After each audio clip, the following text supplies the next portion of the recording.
welcome to the second of our Tales of War following the battle, a rather large battle that took place around and in Brass Keep. This particular stream also comes after the second minigame that we ran, where a whole host of, let's say, shenanigans took place beneath the Middle Mountains. So, the question is, who do we have turning up today and why are they here? Well, as we decided at the end of that particular stream where they were delving through the depths of the dungeons, we were going to do small side streams to determine how they picked up their various new talents or magic items or whatever they might be. And today, well, who do we have? We have a double whammy, side-by-side special! We have both the marvellous Mr. Dan and the marvellous Ms. Sage. Ms. Shade. Sean Connery is joining. Ms. Shade. Yes. That's exactly what it is. I think I'm going to try that. I can't do that impression. I'm Scottish and I can't do it. It's just the way it is. So, we are going to start on the evening that the battle took place. And it was one hell of a battle. Now, from us as players' perspectives, it was pretty easy. It was a little bit of cardboard with some numbers on it, moving from Brass Keep over towards the Grudgebringers, throwing out occasional leadership tests to try and order some units around, and that was about it. The Skaven were piling back into Brass Keep when they were on the retreat, and the rest of them were making their way out or fleeing or whatever it may be. That in no way, however, reflects in truth the horror that you were individually and as a party going through, as the Jaegers had to effectively push, fight, magic, or sneak their way through a hold that was held at that point by the Skaven. When the vast numbers had pushed out and there was only a small number of them by comparison to what there was before. They had to do all of that, get to the other side, and then signal over to the incoming army that both you weren't enemies, and that there was potentially more coming, and that this is how they should react because you had intelligence. That's not often flung, I'll admit, at the Jaegers having intelligence, but they had intelligence. So they were in a position where they could bring significant advantage for the Grudgebringers. And initially, that movement of moving from one square to the next was moving through an almost carpet of giant rats that had swarmed up from the depths below. Yeah, not good. Nothing. An almost literal vermin tide, which is fine if you're, friends of rats, particularly bigger ones, because some of them were pretty big, and that's without their tails, and they're snapping away, meaning that the time that it took for you to get from Brass Keep all the way out to where the Grudgebringers were was fraught. It was difficult. It was hard. It was a proper fight. Now, obviously, we didn't role play through that, but it is worth reiterating. Just so you get an idea of how beat up the various characters are by the time they arrive over with the camp. Some of them are just a mass of bites, and potentially infected bites at that. Others somehow managed to pass through almost unscathed. Elrick was not that guy. Elrick was very badly hurt. By comparison, a certain Nume managed to get through into the other side with barely a scratch upon her. Bless her soul. Well Because I'm so good at fighting, right? So good at not being where the bites are. Not only that, but there was also Skaven in or around that place that had to be either avoided, killed, stopped, or equivalent. And some of those involved magic as well. So as Elric was retreating, he was throwing up defensive spells in an attempt to try and stop the worst of what was coming from the rat men inside that particular keep. This is just a long way of saying, arriving at the Grudgebringers, you were not in the best shape, or at least one of you wasn't in the best shape. And you had been quite literally through the wars. It had been a tough time. And for all you might have come through entirely unscathed physically, or mostly just a few cuts and scrapes and similar, because you're scrabbling up a particular half-frozen mound or trying to escape one big snapping pair of giant rat teeth, whatever it might have been, the mental scars are nevertheless there, particularly when you see Elric at one point almost get completely consumed by magic. But he burns his way out of that, fortunately, and there's a strong moment of, as Leopold is bellowing at the top of his voice orders over to the other side. Gerhardt's looking somewhat confused, not being a general. He doesn't know battle tongue. He doesn't know how to cope with this. So he's dealing with the more on the front, looking around as Leopold is bellowing orders. Elrick is more caught up in the magic side than he is on the battle tongue issuing side. So they're communicating using their battle tongue when everyone else is trying to keep them alive as you're moving as a group out.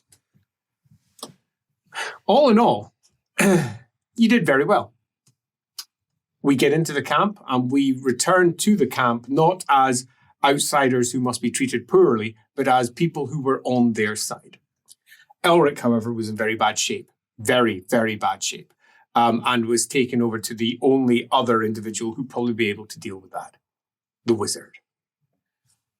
And has been away with said wizard for 3 hours when we begin the scene. So, I'm ready.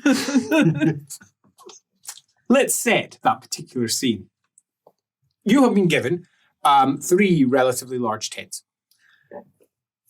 A campfire burns out from the centre. Alamenawythe is nowhere to be seen. She wanted to head off into the camp and just do what Alamenawythe does. Spies. Birdie, similarly, is nowhere to be seen. She wanted to go and mix with the locals by being tall and knightly. This was not her idea. This was very much the idea of her squire. And the squire, Gerald, very much said, nope, you're going to be going out there. You're going to try to inspire them with your figure, your tall, flowing-haired figure, because you are a knight and you are a noble of the empire, and it's your job to take their flagging spirits and to give them a little bit of wind so that their flag raises high once more. And she reluctantly has indeed been doing that with her mouth shut at the order of her squire. Leopold, by comparison, has been leading sermons. Going off and attempting to, where there are Sigmarites, bring them together, because for all, it was a pretty enormous victory for the Grudgebringers on behalf of Hochland. It was also a terrifying number of casualties. Hundreds are dead, thousands are wounded, and they are moaning and groaning across the camp. And Leopold has been going from many of the injured tents to the places where there are many dead. There are no official priests of Mor here, but they do have a wandering doomsayer. And he has been leading the various grave details and blessing the corpses and taking them off, each of which is being recorded so that it can be lodged with the Temple of Verena. And inevitably, at the end of that particular process, their families, where they being Grudgebringers, they will receive their pensions. Because you get pensions if you work for the Grudgebringers. He looks after any who are employed by him. Doesn't really help much if you're dead, but it hopefully does mean that your family will be looked after to a degree. And all of that is to say that your personal camp, at this point, is you and Gerhardt. Gerhardt, who was kind of beat up, but not so beat up, but beat up enough that come midnight, he's out. Out for the count, half asleep. Sakinski has gone off to gamble, and it has left you pretty much by your lonesome. I'm wondering, should you go off and spy, steal, do stuff like everybody else, or not? You're feeling relatively well. You've already been up to check in on Elrick twice. As others left, they left you with the responsibility of checking in on Elrick to see if he was okay. When you last saw him, he was unconscious. He collapsed after the battle, and everyone was extremely worried because of this. And that extreme worry apparently turned into everyone else fucking off. Great. Now, they all said that they would individually pass by the wizard's tent to check if he was okay. But as it turns out, none of them returned when he does. It's approximately just past midnight. The bell have rung off in the distance, where an initiate of Sigmar is marking time. And you hear the bell as the 12th bell rings. Not long after, Elrick arrives. And he's not in the best shape you've seen him. He's not in the worst. He's on his own 2 feet, which is good. The wounds that he had been really rather heavily carrying beforehand look like they're mostly healed. Now, they're not better because they're big welts, but they're knit and they're not bleeding. And his clothes aren't covered in blood, which is nice. His uniform's a bit cut up, and a bit bloody in places, but sitting on him well. He, however, in terms of how he appears, looks exceedingly distressed, as he doesn't so much arrive in camp. Poor old Elrick staggers into camp, from side to side slightly, and for the first time sees. Now, you have very recently been to see a witch, a wizard. Let's be accurate, a magister, magistrix if you prefer, of the colleges. And she had, through her rituals, helped you out. But the second you left her tents, things went a bit wrong. When you were in there, you were absolutely suffused, filled with actually the red wind of magic that had risen from the 12 braziers that she had placed around her tent. Big iron bowls full of coals. And it had filled the entire tent full of that red wind, which she had been using to effectively bring you into a better place.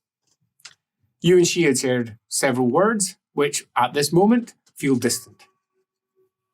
Dreamlike, almost like it didn't happen. Because when you left that tent, your senses were assaulted. But it took a while. It wasn't an immediate, you went out and this great tide of magic hit you. No, quite different. As you took your first steps out, your vision was interrupted. You could sense the enormous well of actuary behind you. That was good. The rising gyrons of the people around you were all twisting there. It's in the cold, they stand out much more clear to you. Because in the cold, a lot of the other ones are pushed away, particularly the actuary, that would normally be rising from the heats from the bodies. And you can see the gyron and can feel it. And as you made 1 step to 2 steps to 10 steps away to the camp that you'd been pointed out, which is where they were, over on the opposite side of the valley, it got more difficult. At about the halfway mark, your visions are now plagued with odd sights. Now, this isn't uncommon for wizards. Sometimes they just go through tough periods where their witch sight lets them see stuff that it just isn't there. Sometimes they hallucinate creatures. Sometimes they hallucinate things eating other things, or maggots writhing within the belly of someone. They can perceive things that other people can't. And when magic rises high, they sometimes perceive crazy shit. So to begin with, he's not so much worried. He's just more, in many respects, not even surprised. He'd just been through an enormous storm of magic. And he'd been told in his half-cocked memories of what Sienna had said to him, he'd been told that it had damaged him. And now he just wants to get back to camp so he can just sit down and hopefully make it go away.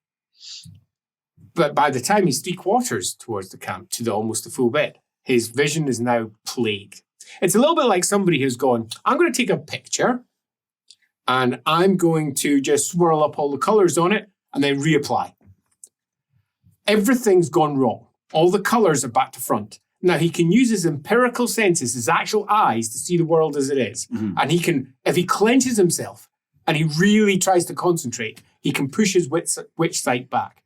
His witch sight is almost like his sight, his etheric vision, in comparison to his channeling, which is like his etheric sense of touch. Because whenever he channels, he uses the winds that he can see and focuses them into different forms. So it's almost like the sense of touch. At least that's how Vespasian Kant, the patriarch of the Light College, puts it. And you've read his papers. And you think that there's certainly some truth in that. Your witch sight, your ability to perceive etheric stuff, is quite different to your channeling, your ability to manipulate and touch etheric stuff. But your sight has gone odd. It feels wrong. And by the time you arrive at the camp and you see him, it's clear he is distressed. His eyes are focusing in and out on things that just aren't there. One eye pupil is far bigger than the other. As it's twitching out. He himself is twitching slightly as he sees things and flinches from stuff that's clearly not there. Or maybe it is to his sight. Elrick looks a touch broken. Whatever has happened over with that Red Witch has not necessarily grounded him in a better place. Oh, he's conscious. He is, and cheers to that. As you stagger into the camp and see her for the first time. Yume. As she comes out the tent and a spiral of colour coming off her like a rainbow. And as she breathes, it mists up like rainbows. Scintillating colours twisting through the spectrum. You can concentrate and it almost shimmers it back down to it's just Ume there. To suddenly a blossoming colour again. It's like it's like clenching your buttocks. You clench tight. How long can you keep that going for? Hours. Well, butt of steel. If you've got the butt of steel, then you can hold that etheric vision away. But eventually, the fatigue comes. The fatigue of not seeing what your senses can perceive. You can almost shutter them, blinker them to a degree, but it's difficult because you've never really had to. Normally, the college is training you to do the opposite. College is training you to see that thing that isn't there. Focus. You can see the winds of magic. If you focus, and his life has been spent focusing like mad, and now there she is, and it's colourful. Is the storm still happening? No. Everything is. One eye weeps slightly. Yeah. Ooh, why don't we get you into the tent? Is it worse as she gets closer? No, because he's not like, he's just seeing what's already there. So there's no swell. There's no. Correct. Yeah, exactly that. Yeah. And your fear and probably the initial flinch is not borne out. Because he probably will flinch because he'll feel like it's going to get worse. But as it turns out, it doesn't. It just is. Mm. Yeah, no, I think I could do with sitting down. I managed to scrounge up some wine. Do you know what makes matters worse?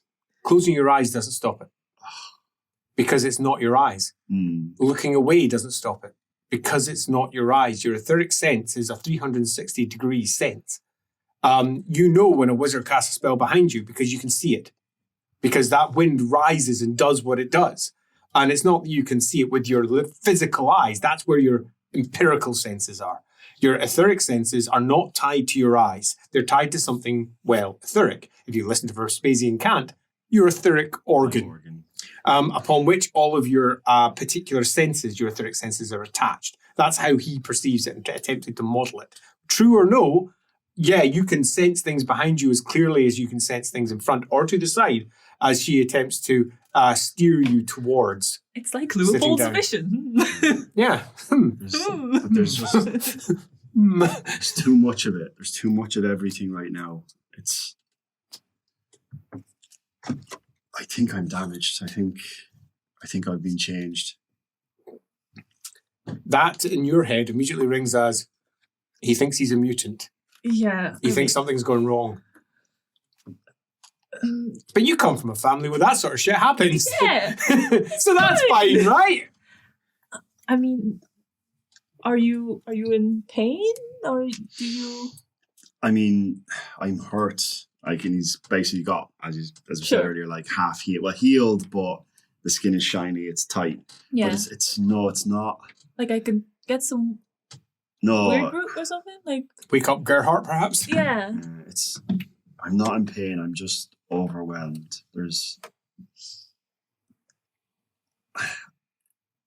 I'm seeing everything. Not like whereas before I can see my wind. I can see the flows that's always around us at all times. There's a campfire just there, like so I can see it's all coming off of that and then it falls later. As he puts his hand out, the flames gutter slightly and move.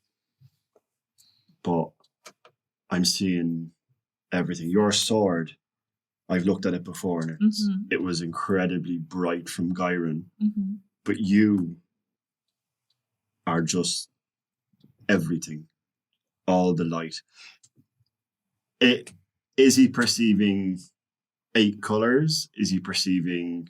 No, he's a full spectrum. Yeah. In fact, it's When you look at full spectrum, you tend to think of that classic spectrum where it's moving from your deep reds up to your ultraviolets. It's not like that. It's much more like a Photoshop color picker.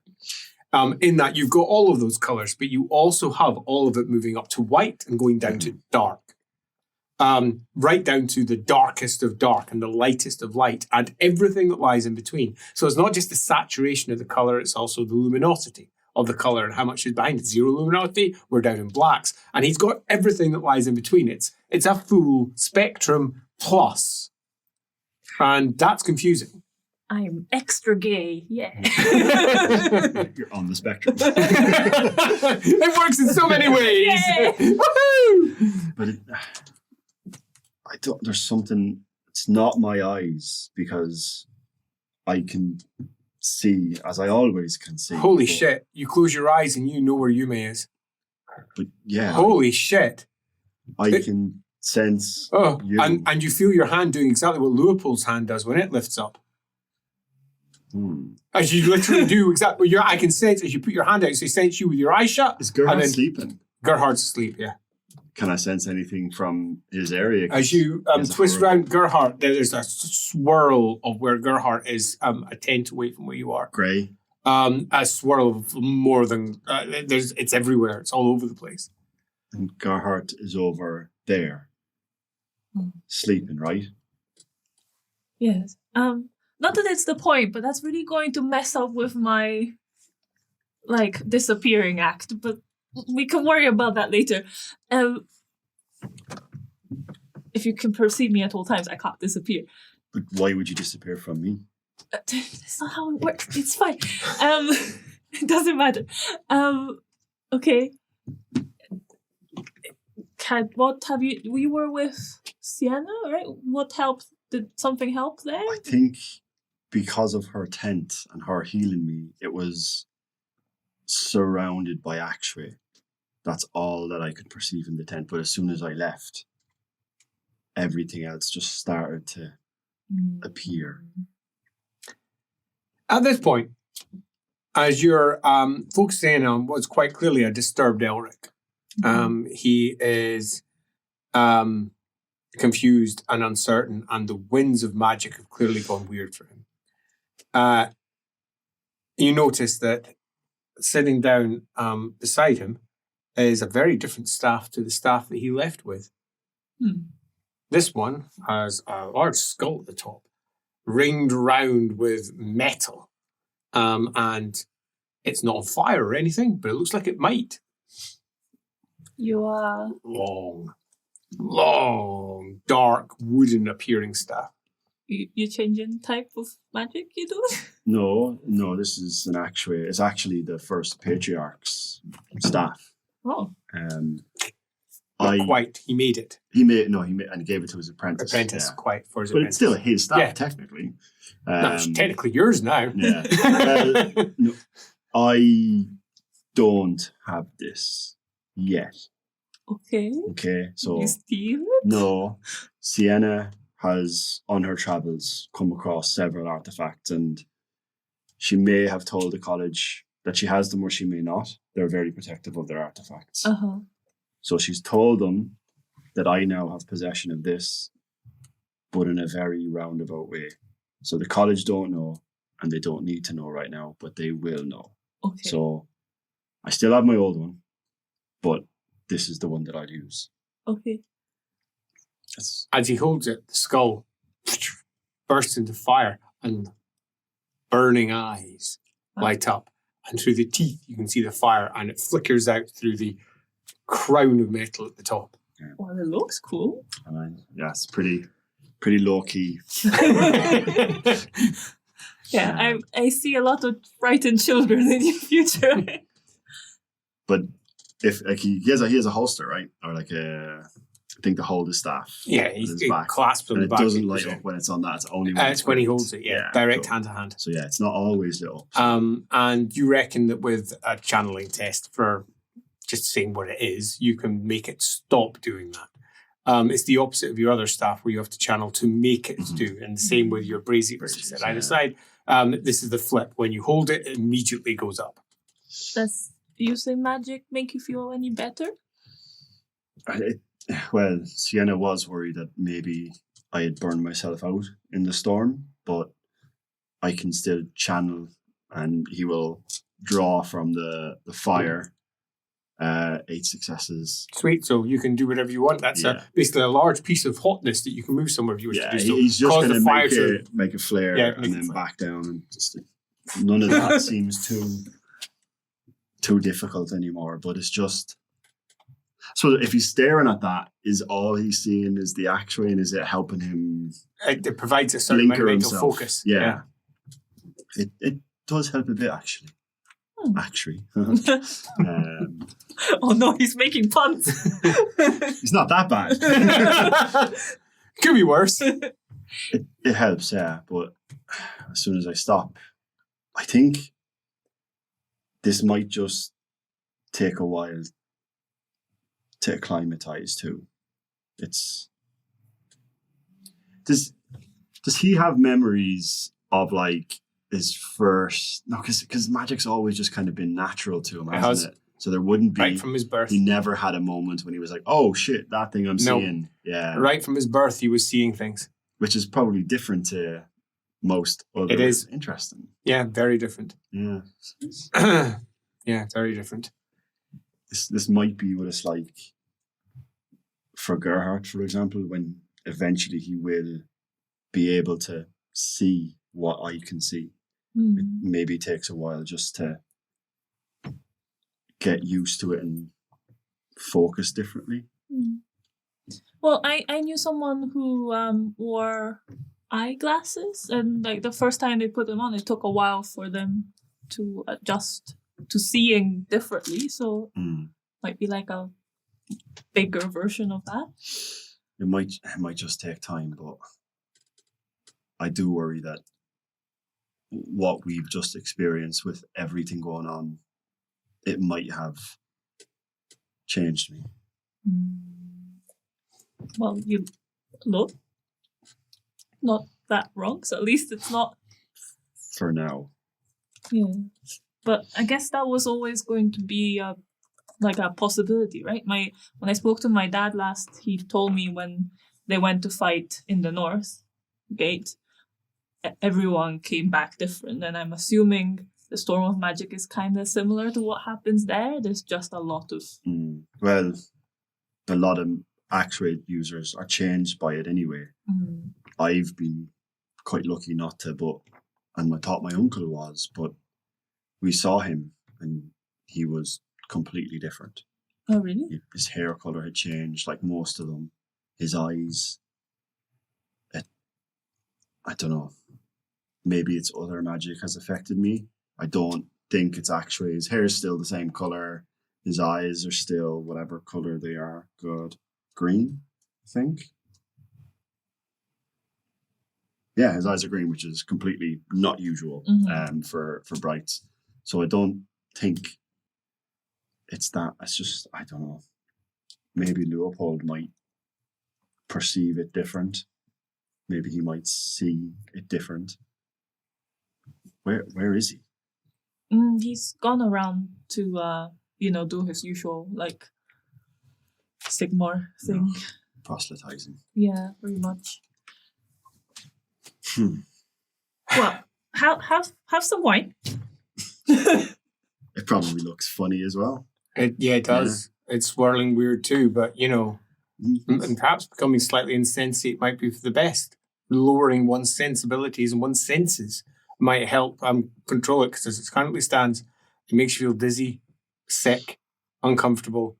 Everything just looks different and wrong. If you need something stronger, I'm sure I can find it. And he'll grab and he'll heat it, because that's what he likes.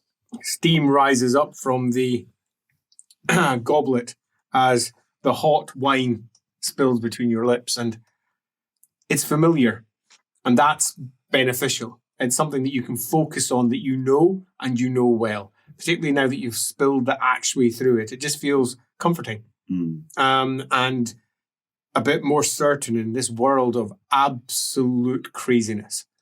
This is your life from now on. How are you going to survive? How are you going to speak to people? How are you going to relate? Looking at her, she doesn't look like her anymore. Her face is gone. It's replaced with this multicolored wash of everything all around. You have to concentrate exceedingly hard just to see Yumi that lies beneath it all. She's magnificent, and brilliant, and colorful, and not human. And looking out across the camp, completely unlike everybody else here. Everybody else, they've got the winds within them. But even they're difficult to see. It's difficult to see them for who they are because of all the extra. It's like somebody's going to put a crappy mist filter over everything. Okay, and you're like, I can't quite see you. What do you look like? You certainly can't see a hair color or an eye color or a face, really, sometimes, because there's so much else going on and it's getting superimposed on top, as if your brain can't cope with that additional sensory information. So it just goes, it's your vision. And it pulls it all together rather than saying, no, sound has no correlation at all with sight, other than the things you see can cause sounds. And you can locate and identify these two separate senses. But you've got two senses being wrapped up into one, and it's super confusing. And it was already relatively odd, but under control, because you've been doing it since you were capable of seeing. Ever since you were a kid, you could see Gyron, and actually, not that you realized what it was until you moved to the college, you've always been able to see the winds. And you did pretty well throughout all of your keys of mastery at seeing the winds of magic. Some you saw really well, others you saw less well. Normally, it's just failure after failure for most bright wizards. But you're pretty talented in that area. This, though, this is an extreme variety of that. And you think, upon reflection, that you're correct. This is what it's going to be like for Gerhardt. And he's only going to be able to see one. One wind. Not this great wash of color. And it gives you, for possibly the first time ever, a certain level of appreciation for what it's like for other wizards becoming wizards for the first time. Now that he's explained a little bit about his vision, I don't know how stealth aether works, but could she try, I don't know, to dampen yourself? Yeah. It's not something that's generally speaking active. Okay. Stealth aether is is an unactive, I suppose, skill. It's the passive skill. That's the word I was looking for. It's been a long day. A passive skill. So yeah, not something you can easily just go, I'm stealth aethering now. Stealth aethering. Cool, because I guess she's got a few things that might help, but I don't know if she can actually affect them herself, she's got beneath notice and all that kind of stuff. But yeah, if you wish to try and speak to Renald. I mean, what could go wrong? I'm loving the hesitation there. I'll call upon maybe I won't call upon the gods. And it does leave you feeling a little impotent. As in, there's a friend here who's clearly going through pain. And the wine at least has brought a half smile to his face. And it's tough, man. It's actually tough. Do you think this is what elves see like? Maybe not all of them, but the magical ones, I wonder. Because they often say we all look the same. Yeah, maybe. Maybe they're not perceiving our corporal form. They see the winds through us. And as you say that, a voice from outside the tent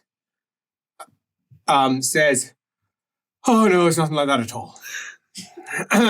As a head ducks in. Oh, it's a head that you recognize and know altogether too well. Dad. What the hell is he doing out here? He was in Middenheim. What the fuck? Yeah. Her cheeks flush red, as if she'd been caught doing something she shouldn't. As if you've been caught. No, he can read my mind. Stop it. Nervous laughter comes out. I wasn't drinking wine, I promise. Completely unbidden as he comes in and says, relax. A man in his middle years, quite clearly Nipponese. He's currently dressed as an imperial ambassador with a long cloak, imperial style clothing.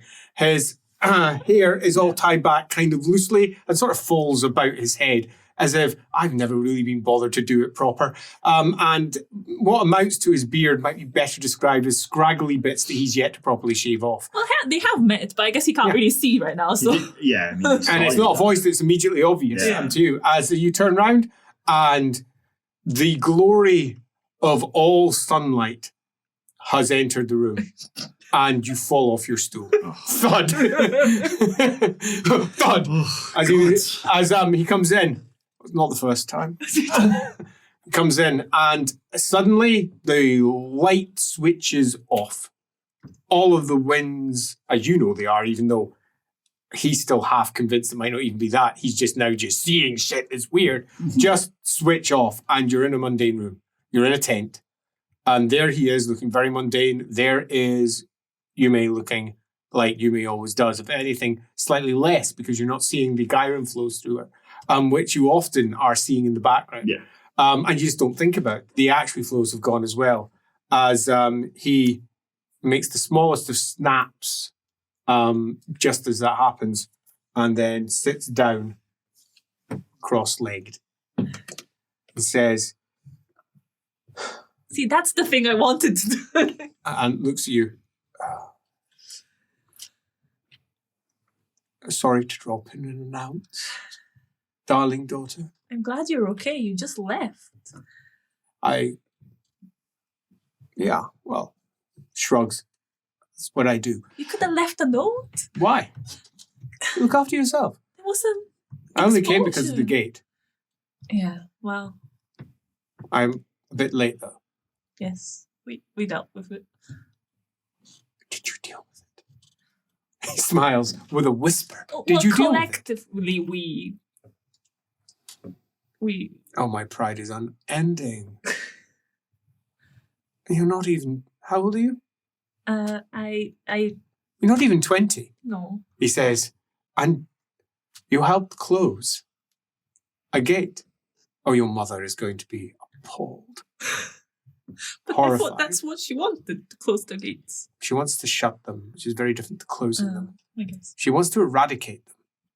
A gate that is closed can be reopened. She does not wish to close the gates. She wishes to destroy them. Quite different. Is this all in Reichspiel? Uh-huh. Okay, good. Speaking of Reichspiel. It's like rude. As the awareness of what's just occurred hits you, and it takes a wee while for your brain to catch up. Because you're on the floor. And he's clearly done something. What did you do? He says, first, we're friends here. He says, call me Tadayoshi. He says, don't call me father. That would be very inappropriate and weird. He says, and I've done what I do to any child that was losing track of themselves. This was going to kill you. This happens in my family a lot. You'll be delighted to know it's not happened to my daughter, but it will in time. She's only young. And he smiles. But it shouldn't happen to you. Who are your parents?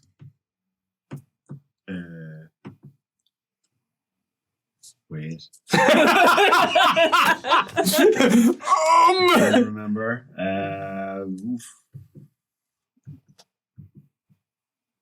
Oh wait, I don't. Where the hell? Oh, Mom Grumfeld. Kiara Grunfeld, and he doesn't have his dad. Mm-mm. He just doesn't know because matrilineal. Yep. Yeah. Grumfeld. I've never even heard of the Grumfelds. Who are these Grumfelds? How can you even do this? They're kind of like druids, right? They follow old ways. They have a goddess called the Mother. Isn't that interesting? He says, this is interesting. Saburo! He calls. From outside, you hear, hey! He says, I need you to take notes. I'll forget about all of this. He goes, hey! Leans forward. You shouldn't be able to do what you're doing, boy. I like that. This is what we're looking for. Rents and tears and everything else. You are interesting. He says, I'm going to stop it. What I've done. Are you ready? I'll do it slowly. Give me a second. He says, I don't need to do this, but... And snaps his fingers. And it washes out from him like he'd sucked it all in first. And it blazes out of her like a hearth sitting beside the sun. It's hot. And obviously, if you stuck your hand in it, it would burn. But it's not the sun. And again, that's too much. It hurts. It actually visibly, physically, etherically just causes pain. And is this what you see? And he stops again. Oh, yeah. He says, yeah. How does it not drive you crazy? I'm assuming it's... He leans over. The winds. This is a secret. A secret. But I'm a god. At least that's what Father tells me. And if I believe my father, then I'm a god. But I don't believe my father. I just like to think of myself as a very pure bloodline. Or impure, depending on the story that I listen to. You're in trouble, boy. I'm sorry to say this. You're learning things that you do not have the capacity to learn. You're seeing things you don't have the capacity to see. There's ways around it. I'm not gouging my eyes out. It's not going to make a difference. You're right. If you gouged your eyes out, it would make no difference. It would be exactly the same. Possibly worse. At least with your eyes in, you can ground yourself in reality. Without your eyes, reality itself means little. I know the current problem, but what do you mean I'm also going to get this in the future? He doesn't say... You didn't extrapolate that from our conversation. There were so many new things, Father. Keep up, Ume. Keep up. Then he looks at you. What's my name? Yoshi. He smiles. That is what we're looking for. He says, Someone who can remember names. Someone who pays attention, Ume. Someone who pays attention. Good. I'm going to tell you a story. It's a pretty simple story, but it's a story nonetheless. Once upon a time, that's how you like your stories to begin, isn't it? Long ago. It was a very long time ago. There was a mortal man. He fell in love with a god. And this mortal man had children with this god. And the children carried within them the divine essence of everything that could and would be. And the children of this god saw the world in a way that no one else did. No one else. The first child, a man who would one day become a god killer and an emperor. This first child went to the other peoples of the world and asked what they saw. He went to the dwarf, and the dwarf said to him that he saw nothing, that there was nothing there, and that the man was a liar. He went to the elf, and the elf said, Lo, there are 8 core ways to see the world, and what you see is a lie, born of human eyes and taint. He went to the dragons, and the dragons see what you see is only a fraction of everything that can be. There is black and there is white, and there is nothing more. And you are lying if you believe there is anything else. So he turned to the only one who thought might be able to help, to the orc. And he went to the oldest orc that lived in all the world. And after he had defeated him in close combat, he demanded of the orc what it was that he could see in the world. And the orc said, You see my gods. So he went home, and he tried to understand it. And in time, after many great wars, he bound his people together. In time.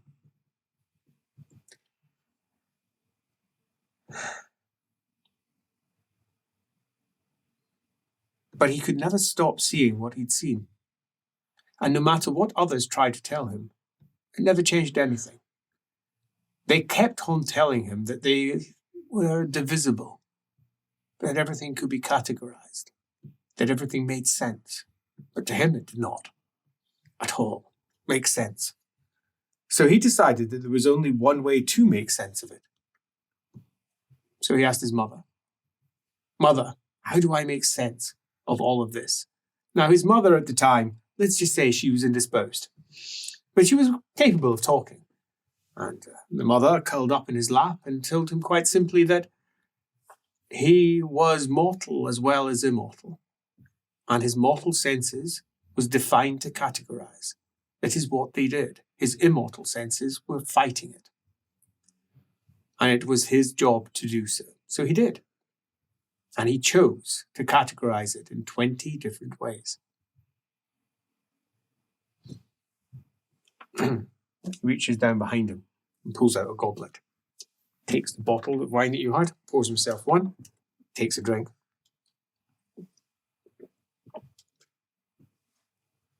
Beautiful.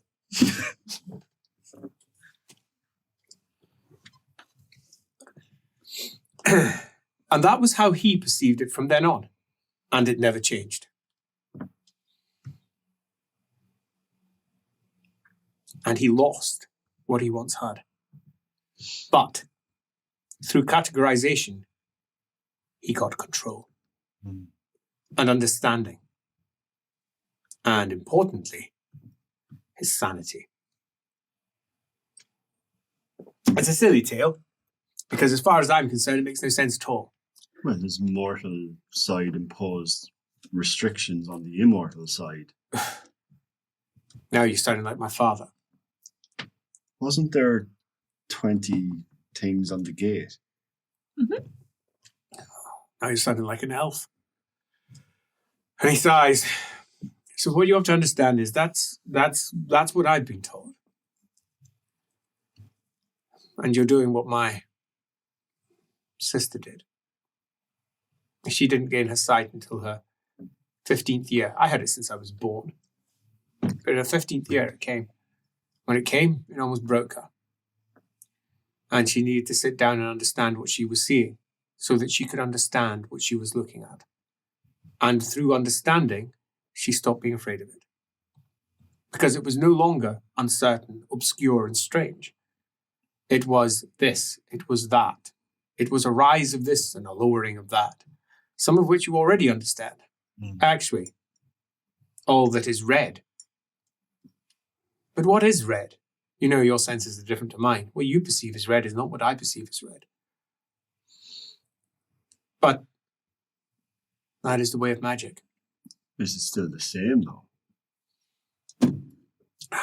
It's actually, regardless of I see it as a type of red or you see it as a different type of red, or even you'd have to ask my father. He cares about that sort of thing. I don't. I just see what I see and I know what I know. But my sister had trouble. I sat down with her for some time explaining the categories and she found it easier. You would channel. Mm-hmm. What color is this? He says, "Oh, it doesn't matter. Because what I perceive as actually, you might perceive differently." Cut off. That's why color theory makes no real sense. Because we all perceive color differently. It's just we follow rules and guides, and because I know for a fact people see colors differently. I've inhabited someone else's head. And their sky was red to my vision. I looked up to the sky and it was what I believed to be red. Because I was seeing through their empirical sense. We all see things differently. The world is not consistent. All of this, the empirical realm, is conjured from consciousness. And we all conjure it in different ways. The reality of this world is that demons are everywhere. Spirits are everywhere. There is no aether. There is no infinite beyond and no here. They are all one thing. But we are bound by our senses to only perceive parts of it. And that individual perception is what keeps you sane. And it's perception that keeps magic away from the rest of the world. Consciousness that defines the aether and in turn keeps it separate. That's what my father said. I remember that one because he made me repeat it 1,000 times. I've actually forgotten the exact words. It was a long time ago I did that. Are you saying there is just one space, but we categorize what we would know to be physical versus etheric or heavenly or... So my father says, yes. So... And he's a divine personage, so that must mean something. If I follow that, so... August as well. Demons exist alongside us, and I could reach out and touch it, but I don't perceive it. You can't because you don't know it's there. And it doesn't know you're there because it's entirely etheric. So summoning them, who... Oh, more wine. Now you understand why I don't like listening to my father.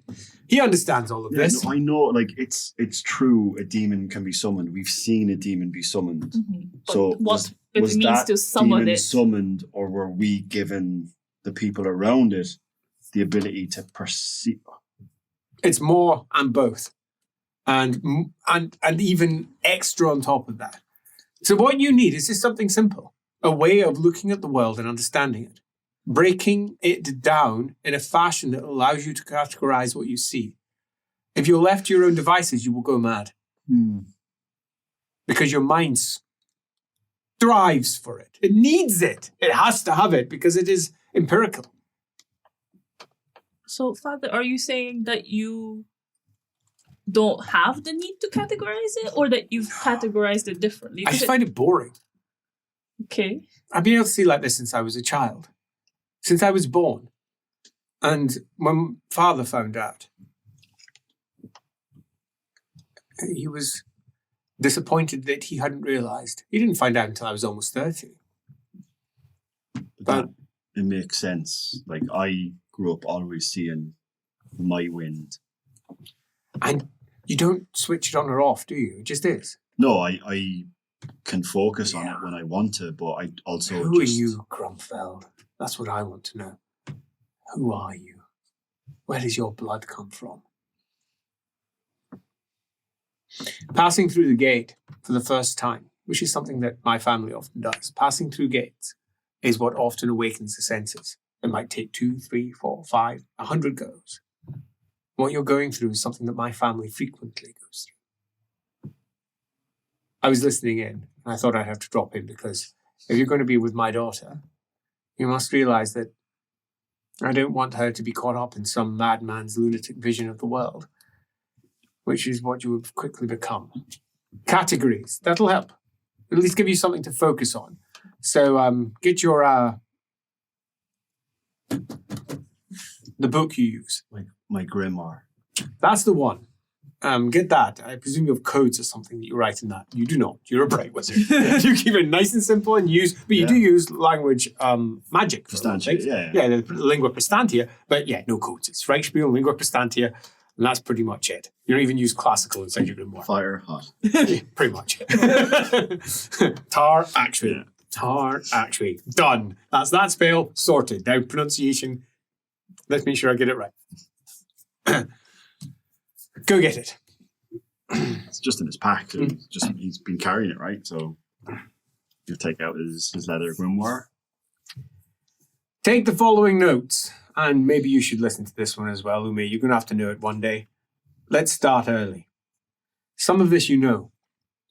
Gyron. We don't pronounce it Gyron where I come from, but Gyron will do. It's the safe word. It's the safe way of saying it. It's how your people say the wind. Which is closer to, and he says a sound that's closer to Giran. But through doing so, even underneath the loose blockage that he puts in place, the green just spills out. I won't pronounce any of the others accurately because to do so is to shape them. It's the wind of life, creation, and what happens when you don't have it. So you know that, but do you know about Kishel?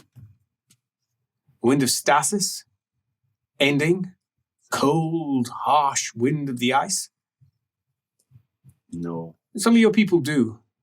Over in Kislev. We were over there last year, and they use Kishel for almost everything. The ice witches. He smiles. Yes, exactly. Ice witches, he says. But they don't match your college in this neat form of 8 winds, do they? That's because when the formation of this was put in place by the elves, they didn't need to worry about it because it was only manifest within a very small group of people over to the west, east. But Kisho, it's in tone. It's an icy blue, almost with a touch of green running through it. Close to cyan, I suppose. It compares quite differently to, say, Kega, the Wind of Fate. A deep pink colour that slices through the future into the possibilities of what lies beyond.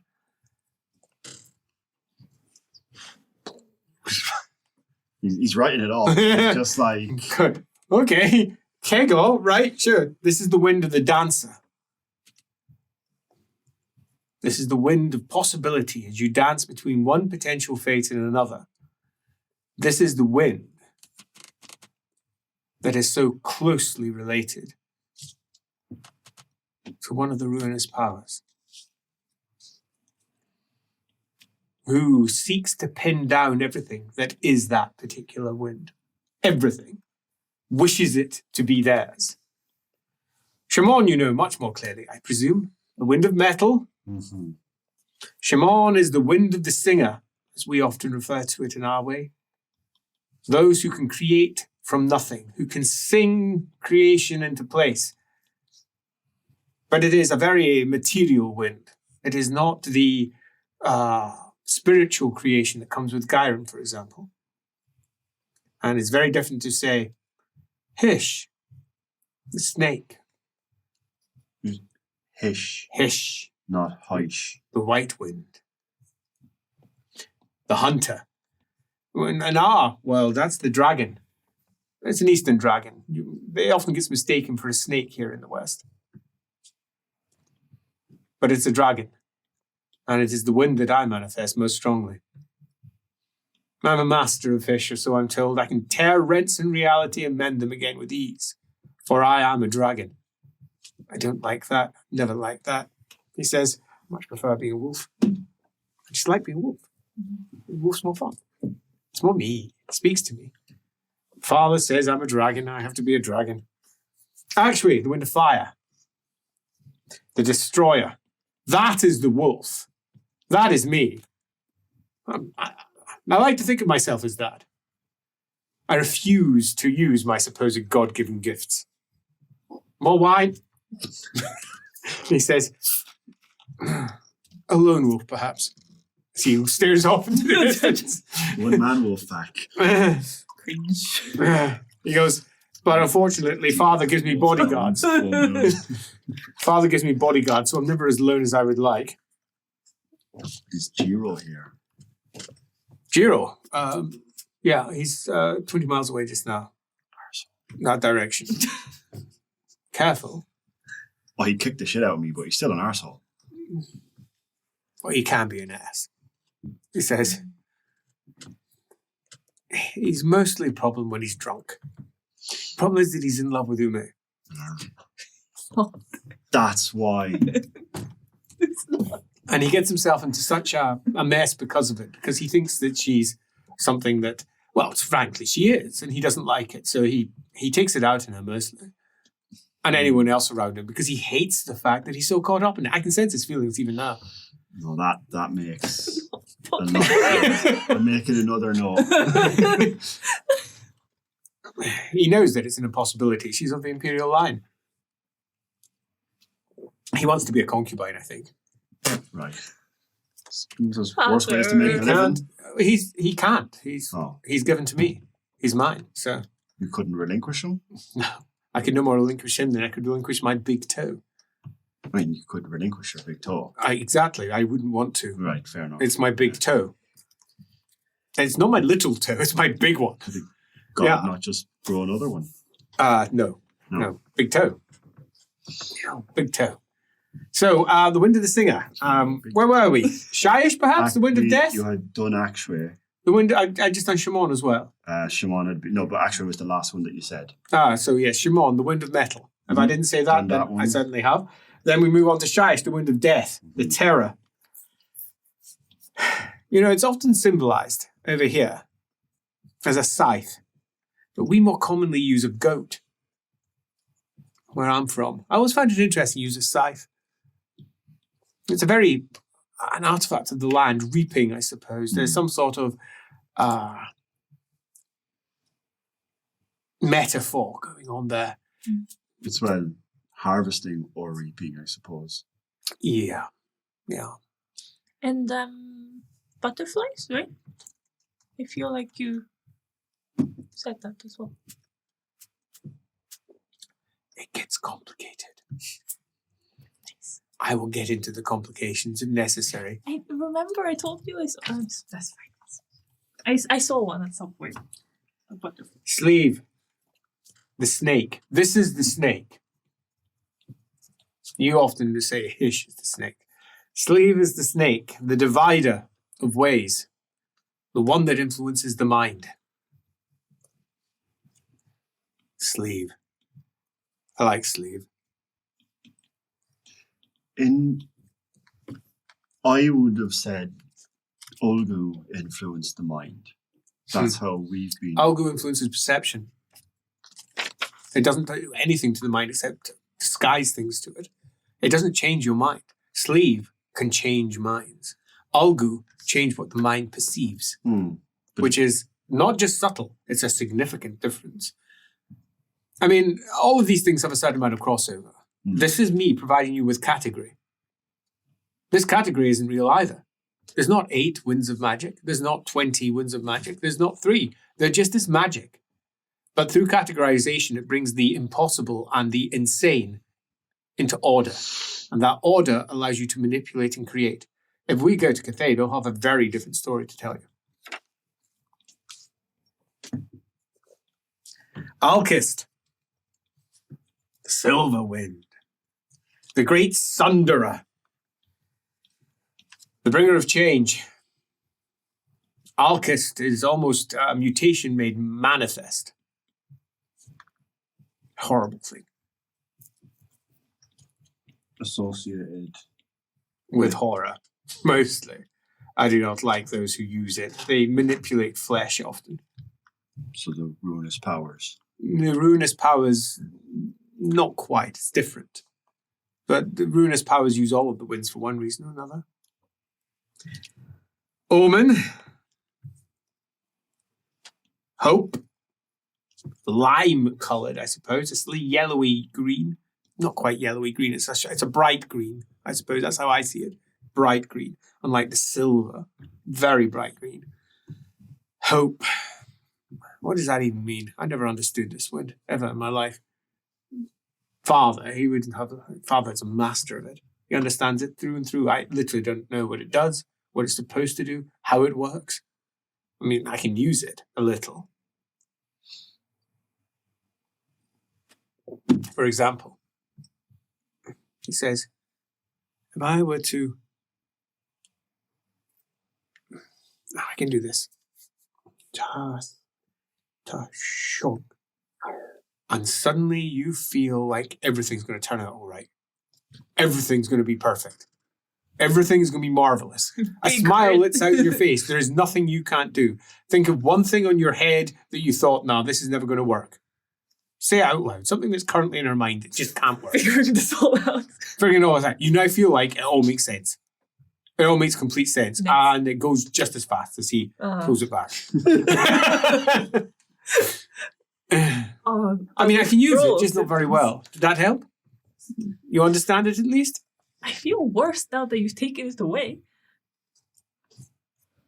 It's not the same with anything, though. Sangu. Corpses. Bloody-handed wind. Wind of war.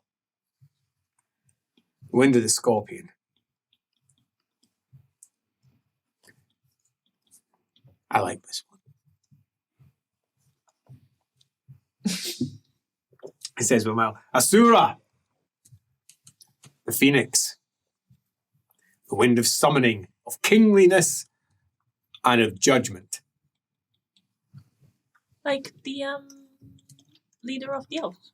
Yeah, just like that. I mean, the elves speak the lingua prestantia, as you would name it, Anaquaean, as they would refer to it. And they're all using different terms for the same sounds. It is the same sounds, regardless of what language you speak it.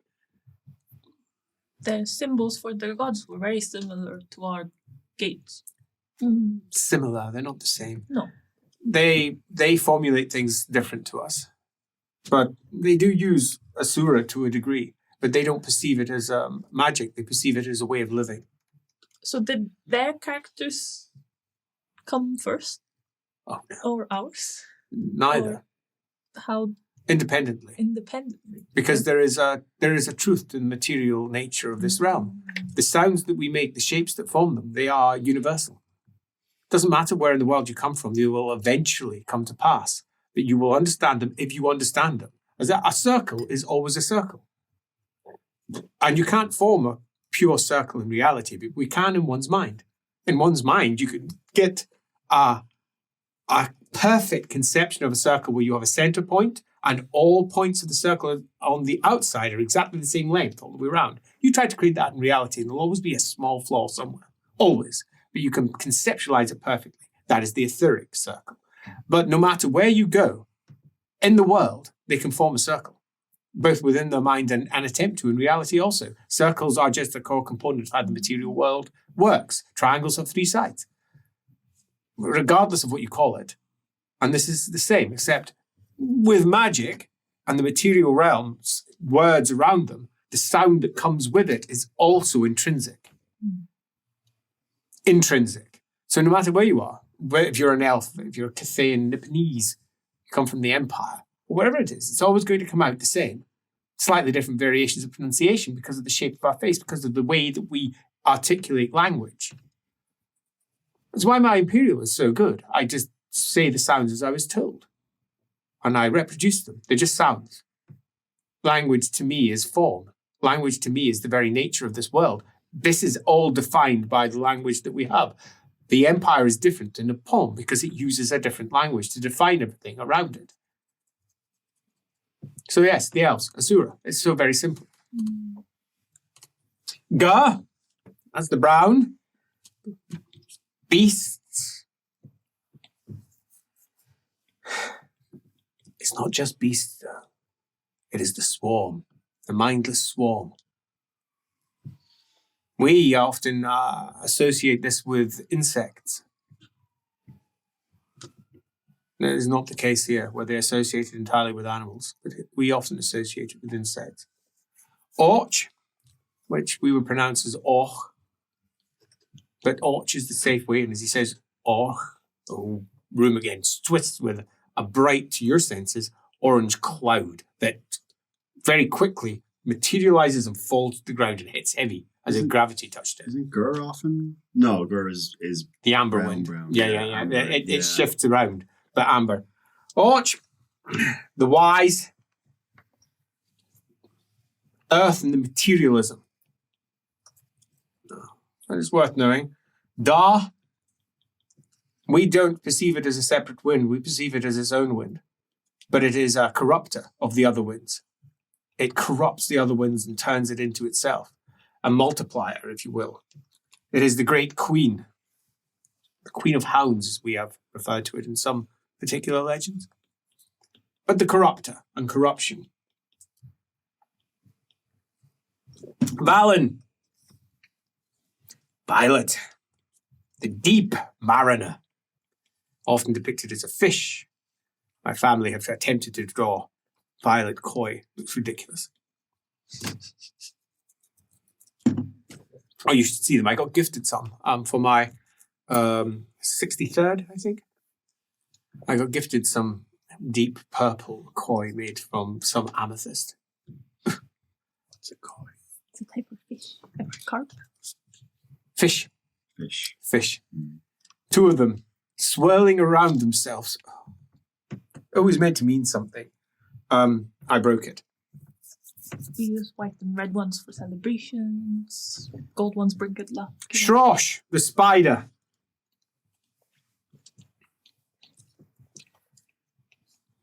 From deep down in the world, where everything is warmer and it's wet.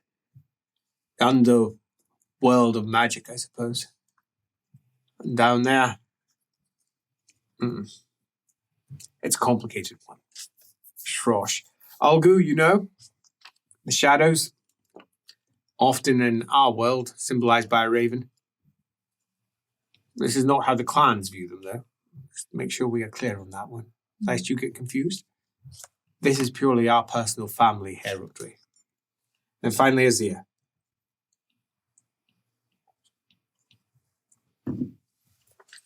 You know Azir, don't need to say anything else about that. But us, Azir is nothing to do with future speak or viewing what could come. It's all to do with the wind and the heavens and everything that it contains, flight and celestial objects. Nothing to do with the future per se. They get conflated here. So be it. So there you go. There's 20. And reread them. Reread them. Don't worry about what they mean. They will come to time because their form is innate. You can't change it. Everything tied to, say, for example, sleeve. The pink, light pink lightness will gather around minds. And you'll see it. And it'll give you something to understand it. And the second you start looking for that, the rest of it stops being so powerful. And you can start perceiving things for what they are. It will help. Mm-hmm. Also, it says, you'll probably find that once you've started to view it, take a look at my daughter. It says, you ready? And it all whooshes. Now look, you'll see the pink within her mind. You'll see her heart beating with her life. Look through all the parts of it and then realize that there's nothing there that's overwhelming. And it quickly resolves into almost nothing and you may just swim out of it. It's horrendously fast. In the point that you're a little bit surprised that can even work. So simply, you don't feel like you've intrinsically done anything different. Indeed, you now can't see all of the winds in her at all. They've gone. Yume. Yes, it's just Yume. As she circles, the rest of the world's mental. So plain. Thank you. The rest of the world's mental, but she isn't. And neither is he.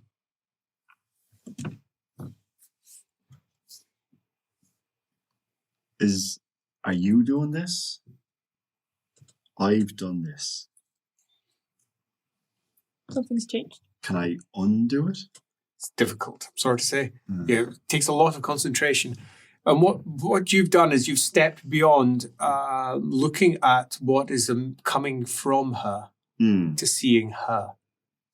But if someone was attempting to manipulate her with one of these winds, you should be able to see that. External, so that I could potentially perceive it. So you're teaching me to turn off the natural,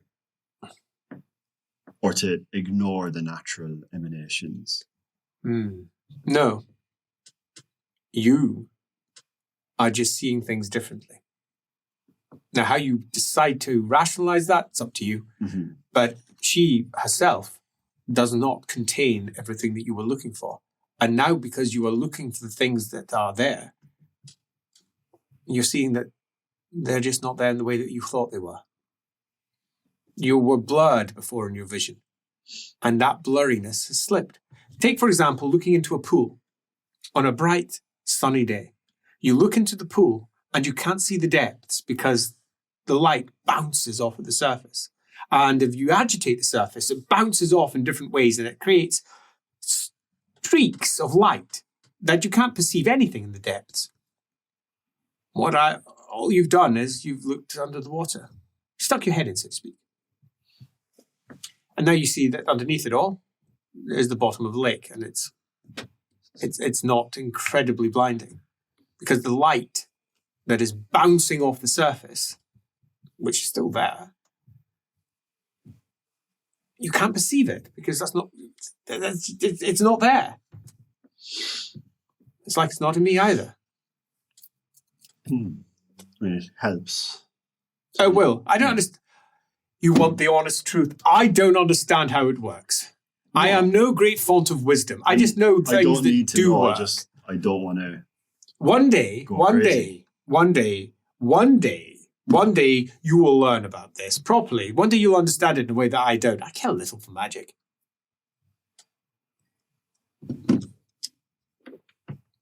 Shrugs. But I do care that my daughter is not accidentally killed by someone who has gone insane. And I was in the area anyway because of the magic, so... Look at the Gerhardt. Next 10 over. No, I couldn't live with myself if anyone was hurt from things beyond my control, and I work very hard to keep that control, and I will continue to do so. I will end on one thing. Everything I've said might be wrong. And because we're dealing with my memory, I mean, I think I've got it right. But I was told this quite a long time ago. And I just see what I see. And I just pretended that I saw the world that I was told I was supposed to see the world. I don't. But I know that others do. And when I had this conversation with my sister, helped a lot. I mean, a lot. Father sent me to her because father couldn't get through to her. My sister doesn't get on at all well with father. And at the end of it, she stopped crying. So I think that must have worked. It's usually a good thing when women stop crying. Yeah. Yeah. And it seems to have worked here. I'm not crying anymore. Good. Indeed, the tears that were gathering at the side of your face. Yeah, they're not there anymore. You're also not crying.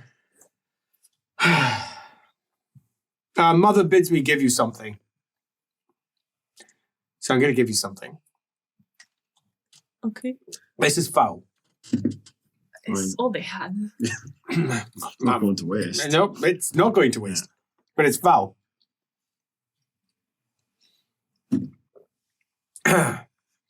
And he reaches behind him, pulls out a long fan, just tosses it on the ground beside you. It clatters, opens up slightly, and on the inside you can see bright colours. Ooh, shiny. There's 20, I don't know what they're called in tines? Fan bits? Whatever they call them here in the Empire. I'm not sure they even have a name for it. But there's 20 of them. Okay. He says, one for each one of the clans, nicely marked. So also, it's a bit worn though, several thousand years old. It's a fan. As it's just an iron fan that unfolds with all the bright colours all worn on the inside. What should be bright yellow, for example, is a very worn yellow with cuts and scrapes and scratches all over it, and a very worn clan symbol in a circle at the top. The clan heraldry there, 20 pieces of heraldry held within the black iron to either side. He goes, your mother used that when she was young, before she abandoned all the good and proper ways of the world. Handed down from one member of her family to another. She hasn't given it to you, by the way. Of course, I'm. She made it clear to me that she was upset that you had betrayed so many things. I think, I'll sum it up. I'm quite convinced she was in code telling me to give you that. Okay. And if I'm wrong, then I shall suffer the consequences. I stole it yesterday, so. Thank you. Well, you said that you wanted to learn some things. I had a good look around and she had it in her goods. So, I brought it up with her and she said not to do it. But I think she wanted me to do it. Okay. I think. If I come back a dead man, you know why? That would be impressive.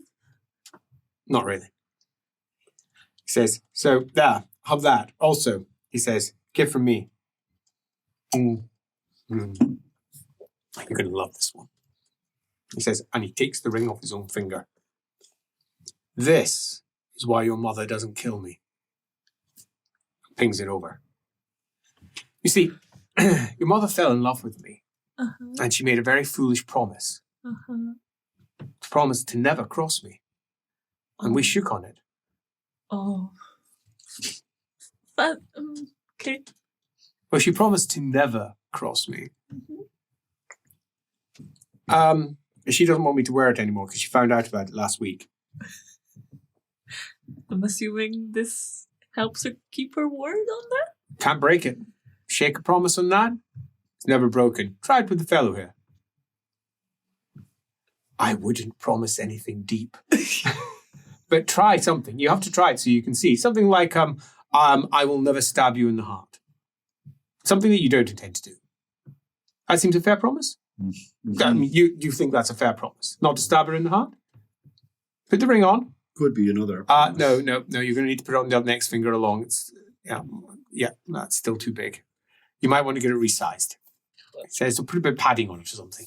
Well, It's going to need to touch your flesh. I can resize it. Oh, give it here. And he says,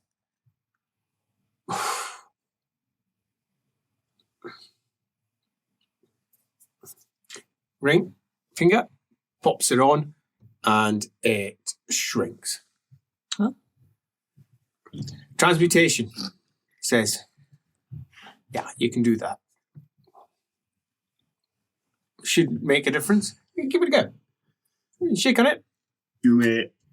I promise never to stab you in the heart. Right. On Blade. On purpose. Try. That's rude. Seriously, try. You kind of do or you kind of don't. Are you actually pushing for it? Are you more, Yeah. And you stop way before you're even there. Intent. As your hand shakes slightly. If you're not intending to do it, you can actually do it easily. Yeah. But if you can't, you can't. What? It works. Oh, it does. Oh, that's dangerous. I stole it from father. It says, who in turn stole it from his mother, who in turn stole it from her mother. It goes all the way back. I don't know when it first came into our possession. I believe it was a wandering stranger from another land that it was stolen from. There's a lot of theft in my family. I mean, if we go back to my homeland, it's all very honorable. In truth, we are a family of thieves and power-hungry lords and ladies. Let's say that. But ultimately, we are born of thieves and of conquest. This side of the world's not much different. No, I've noticed that. So Thank you. you'll enjoy that. I'm going to miss it. I mean, it's just such a good thing to do. Find someone who claims whatever it is that they claim, and then, well, how much are you willing to wager that you'll actually do that? I'm going to miss that. Now, Can you undo it? oh no, The ring, okay. One way. it's a one-way trip. Yes. And now, if you look at it, you'll see why. Look at it carefully. Do yourself a perception test. He won't see why. Yeah, no, 4 successes. Perfect. I mean, I'm assuming I don't see anything. So. No, you don't. As you look at it, and you can see that wrapped around the internal parts of it, which is entirely gathering small amounts of Shimon, is a thread, light pink, moving all the way through. It literally fucks with your mind. Right. Literally fucks with your mind and changes it. Your mind becomes different. It's not an illusion. It's not something that your mind now perceives, which can be unpicked. It literally makes your mind now different. And your immediate thought is the only way to undo that would be to do another spell on your mind. I will definitely stab you. You have been calcified in a particular place. And probably the only way to undo it would be to reuse it and redo it in a different way, which would then basically cast a different spell within your mind. I mean, I can still bash your head in with my staff. So Yeah. we're fine. Wow, you were specific. Let's hope I don't become a vampire, I guess. That would be nice. Foreshadowing. Uh-oh! You mean a vampire coming in. Okay, I'm not going to start singing Buffy the Vampire songs. So, he leans back and goes, I think my job here is done. Look after that. Give it to your child at some point. Or they'll steal it from me. All right, yeah, well, by that point, they'll probably think they're stealing it from you. Okay, fair enough. Father let me steal it. Mm-hmm. But that's because Father didn't want me to leave into the world to wander as the wolf that I was, not a dragon, to do what I wished. But he didn't want me to do so without support. I didn't know what it could do then. I secured an entire, on behalf of my father. I ended a war by mistake. It's a big amount of power to not know how to wield. Yeah, well, it's the thing with my father. My father's at one with all of the winds, and he knew what the future held. Sounds like someone we know. Well, Bloody annoying, that's what it is. So, cheers. He says, thank you for the wine. You're welcome, Father. Seems I'm too late. I was it's Keep Place. Is that what it was? Mm-hmm. I spoke to one of the soldiers on the outside, and they were talking about how everything went insane. Yeah. Yeah, well, lots of things. Well, I'm going to go and have a look at that place. Oh, I tried the thing that you said. I turned the spirit into a shrew the other day. I think I messed up some kind of tree path elf thing, though. You'll figure it out. I met a big fox through my mind. Where? Through the tree roots, maybe. It was happy to see me though, so that was nice. Oh, your mother'd understand better than me. I'm figuring it out, I think. Good. Says, well done. Thank you. And he turns around, and outside someone says in Cathayan, we should probably go. In Cathayan? The locals are getting anxious. Mm-hmm. He says, oh, I have to go. And he calls out, really? In Cathayan. And yes, they're small-minded fools. He replies, and he goes, well, it doesn't surprise me. In Cathayan, oh no, I really have to go. Jiro in particular is causing problems. Arsehole. Unsurprising. Let me just, good. Jealous arsehole. It's love. It makes one do foolish things. It's not. I give up. Well, what is it? Daughter dearest? I don't know, but I don't think it's love. And you are an expert at this. How many times have you fallen in love? That's not the point, Father. I feel like... You are diminishing his feelings. Fine, you know Is that what you're doing? Because I can sense them for what they are. And never has there been a purer, more certain love that is more thanklessly felt. Should be grateful. Sure. No, she certainly shouldn't. And he stands. Look after each other. I'm moving quite far away now. So I won't be around for probably months. I do intend to return. That's why I'm giving you this now. Because I won't be back for some time. Look after your seal. I will. Where are you going, if I may ask? Where the winds will take me.